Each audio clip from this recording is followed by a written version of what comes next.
वास्तुशास्त्र म्हणजे काय? तुमचं घर तुमचं भविष्य ठरवतं हे खरं आहे का?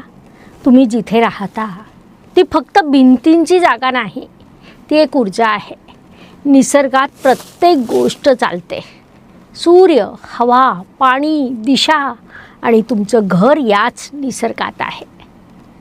जर घर निसर्गाशी जुळलं तर जीवन शांत होतं आणि जर का विरोध झाला तर ताण अडथळे वाढतात.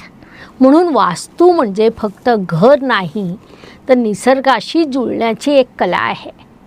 नमस्कार, निसर्गाच्या ऊर्जा विज्ञानात आपलं स्वागत आहे.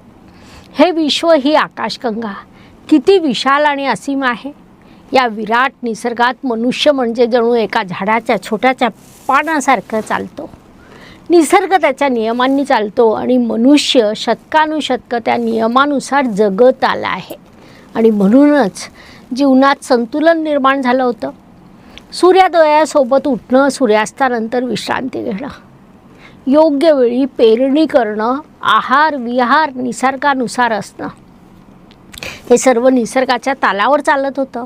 पण मधल्या काळात मनुष्याला एक भावना आली, मीच सर्वश्रेष्ठ आहे, मी चंद्रावर गेलो, मी मंगळावर गेलो.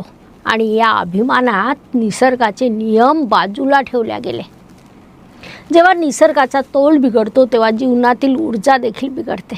आज आपण जे ताण, अडचणी, अस्थिरता पाहतो ते याच असंतुलनाचं परिणाम आहे.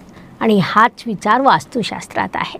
वास्तुशास्त्र म्हणजे फक्त घराची रचना नाही तर निसर्गातील ऊर्जाशी समरस होण्याची कला आहे, जिथे मनुष्य आणि निसर्ग पुन्हा एकत्र येतात.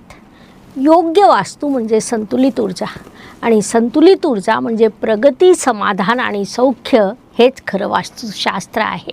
अशाच नवनवीन वास्तुज्ञानासाठी ही मालिका जॉईन करा. धन्यवाद. शुभम भवतु.